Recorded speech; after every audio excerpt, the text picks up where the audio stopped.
Pakistan versus south Africa का पहला test खत्म हो चुका है। आज चौथा दिन था और रिजल्ट्स आज आ जाने थे, किसी भी हक में आते, लेकिन ज्यादा चांस जो थे वो साउथ अफ्रीका के थे। लेकिन पाकिस्तान ने आई थिंक फाइट काफी जबरदस्त की, 8 आउट कर लिए थे, 2 विकेटों से साउथ अफ्रीका जीता है। काफी अच्छा मैच हुआ है। आज के दिन की पहले बात करते हैं कि आज के दिन हुआ क्या। आज तकरीबन 27 पे आउट थे, 3 आउट थे साउथ अफ्रीका के, और 3 आउट थे और मार्करम और भूमा करे हुए थे। उसके बाद मार्करम और भूमा की अच्छी पार्टनरशिप होती है, लेकिन मार्करम जब आउट होते हैं तो फिर उसके बाद एक आई थिंक पैनिक सा बटन दब जाता है साउथ अफ्रीका का। बवूमा आउट नहीं थे, 3 दफा आई थिंक, आज 3-4 दफा ऐसा हुआ कि साउथ अफ्रीकन बैटर्स के क्लोजर की पॉकेट को बॉल लगा और एक आई थिंक कह सकते हैं कि एक हाइप क्रिएट हुई, लेकिन एक दफा पाकिस्तान को उसका फायदा मिल गया और बवूमा भी, उनको भी पता नहीं चला इतना कि एज हुआ कि नहीं हुआ, सो वो खैर आउट हो गए। और उसके बाद एक कोलैप्स होता है, लेकिन बाद में फिर जब 8 आउट होते हैं तो फिर कगिसो रबाडा और जेंसन, मार्को जेंसन, वो खड़े हो जाते हैं और वो बड़े सेंसिबली बैटिंग करते हैं। कगिसो रबाडा ने 31 रन बनाए एंड पे आके। तो आई थिंक आज का दिन की अगर बात करें तो टेलेंडर्स के नाम है। ऑस्ट्रेलिया की बैटिंग अगर हम देखें तो वहां पे भी टेलेंडर्स ने तकरीबन 100 रन बनाए। यहाँ पे भी देखें तो कगिसो रबाडा ने मैच जितवा दिया। और आई थिंक बस ओवरऑल अगर देखें ना तो मैच ओवरऑल अच्छा था। मतलब ऐसा नहीं था कि पाकिस्तान ने बहुत गंदी क्रिकेट खेली हो। आई थिंक ये मैं वही बात कर रहा था कि हमेशा जो पहली इनिंग की जो लीड होती है ना, वो बड़ी इंपॉर्टेंट होती है किसी भी टीम के लिए। ऑस्ट्रेलिया अगर बचेगा तो उसी वो लीड की वजह से बचेगा, वरना सेकंड इनिंग में कुछ ऑस्ट्रेलिया ने किया ही नहीं है। ठीक है, पाकिस्तान का भी ऐसे ही है। पाकिस्तान ने भी जो एंड में वो 300 रन करवा दिए ना, आई थिंक 211 पे 213 पे उनके 8 आउट थे।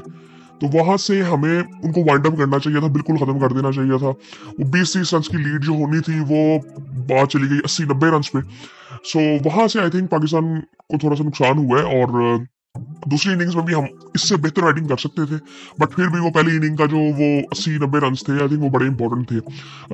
अब्बास ने अच्छी बॉलिंग की, खुर्रम शहजाद ने 10 ओवर किए और 47 रन दिए, एक आउट किया। अब्बास ने तकरीबन 20 ओवर किए और वो आई थिंक जितने ओवर्स हुए हैं उससे आधे से ज्यादा तो उन्होंने ओवर किए और तकरीबन 20 ओवर उन्होंने किए इस इनिंग में। और अभी 40 ओवर हुए ही नहीं थे, मतलब 40 ओवरों में से आप लगा लें कि तकरीबन 20 ओवर उन्होंने किए और उसमें उन्होंने 6 आउट किए हैं, 54 रन दे के 6 मेडन किए। नसीम शाह ने 9 ओवरों में 34 रन दिए हैं। नसीम शाह पहली इनिंग अच्छी थी उनकी, लेकिन दूसरी इनिंग को इतनी खास मतलब ठीक थी बॉलिंग, बट एक आउट किया उन्होंने।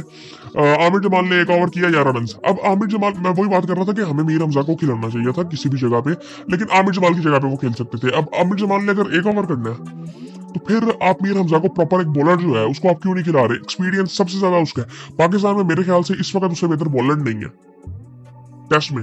सो आई थिंक उसको खिलाना चाहिए। अब अगले मैच में पहले ये तो हमें चेंज करना है कि उसको खिलाना है, और कोई इतना चेंज की जरूरत नहीं है। आमिर जमाल की जगह पे मेरे ख्याल से वो आ सकता है।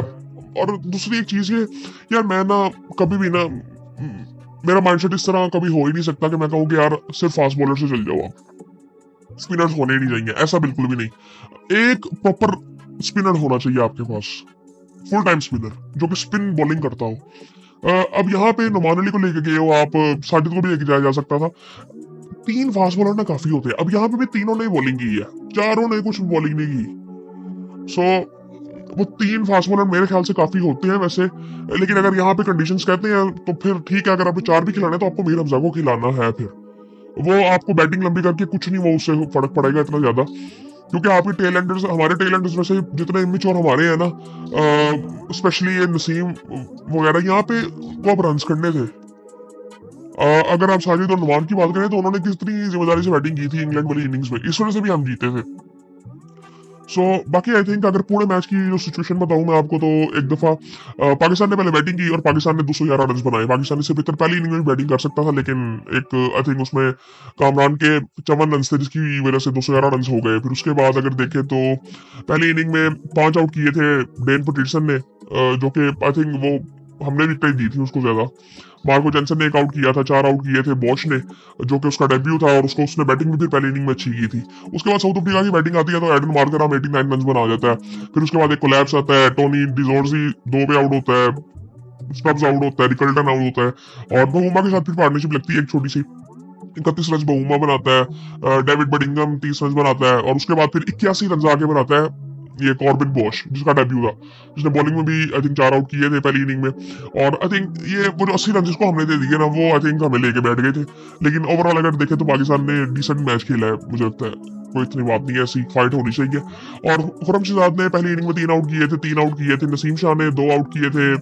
आमिर जमाल ने पहली इनिंग में 1 आउट किया था। अब्बास पहली इनिंग में कह सकते हैं थोड़े से महंगे साबित हुए थे। साइम अयूब ने भी 1 आउट किया था।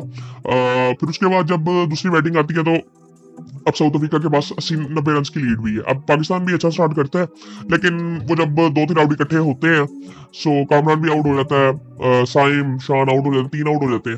सो 3 आउट होते हैं तो पाकिस्तान तकरीबन अपनी वो जो लीड जो साउथ अफ्रीका के पास होती है वो कर लेता है, पाकिस्तान को आगे लीड शुरू हो जाती है। बाबर साउथ की पार्टनरशिप अच्छी होती है, बाबर 50 रन बनाते हैं। बाबर भी लंबा खेल सकते थे, बाबर का कॉन्फिडेंस अभी पूरी तरह से वापस नहीं आया, लगता नहीं है कि वो पूरे कॉन्फिडेंट होते हैं बैटिंग करने आते हैं।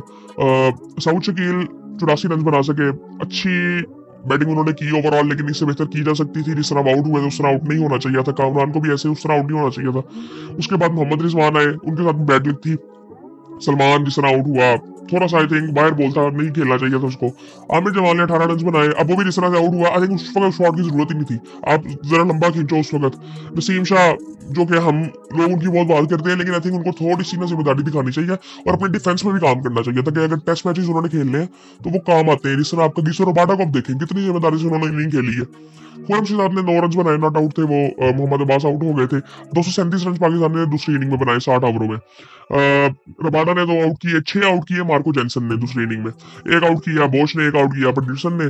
फिर साउथ अफ्रीका बैटिंग के लिए आता है तो उनको भी एक मार्कर फिर खड़ा हो जाता है, लेकिन एक कोलैप्स फिर होता है उनका, टॉप ऑर्डर कोलैप्स करता है उनका, रिगिल्टन आउट देता है, स्टब्स आउट हो जाता है और डिजोर्जी आउट हो जाता है। फिर पार्टनरशिप लगती है बुमा और मार्करम की, जिसके बारे में अम्मा भी बात कर चुके हैं, आज ही लगी थी पार्टनरशिप। और उसके बाद फिर बडिंगम 14 रन बनाता है। फिर ये कायल उनका जो कीपर है वो 2 रन बनाता है। मार्को जेंसन एंड तक खड़ा रहता है रबाडा के साथ, नीचे से आगे फिर रबाडा 31 रन बनाता है और अफ्रीका 2 विकेटों से मैच जीत जाता है। अब्बास ने अच्छी बॉलिंग की, अब्बास ने 6 आउट किए 20 ओवरों में, 6 मेडन किए, 54 रन दिए, तकरीबन 2.25 की इकोनॉमी थी।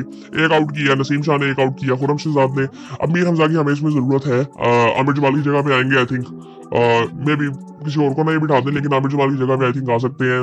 नसीम की जगह, नसीम भी आई थिंक मुझे लगता है होना चाहिए, क्योंकि एटलीस्ट उसकी पेस तो है थोड़ी सी।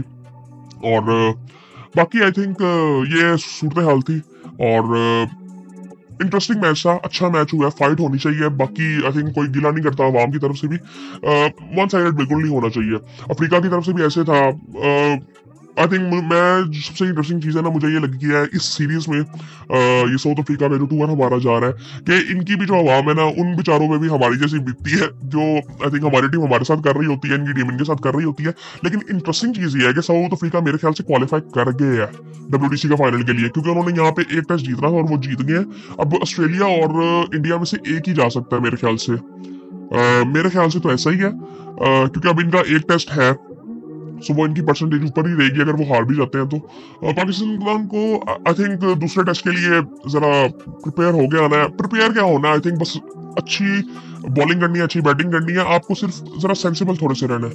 बैटिंग हमारी बहुत बेहतर हो सकती थी यहाँ पे ठीक है, बॉलर्स को हेल्प मिल रही थी, लेकिन ये नहीं था कि जिस तरह से हमने बैटिंग की है उस तरह से आपने करनी है। बैटिंग उन्होंने भी वो की, मतलब कहने का मतलब है वो जो बात की जाती है ना कि आपने 10 बॉलें अच्छी करनी है, साउथ अफ्रीका में वो चीज उसकी वैल्यू ज्यादा हो जाती है कि वाकई आपने 10 बॉलें करनी है और आपको विकेटें मिलेंगी।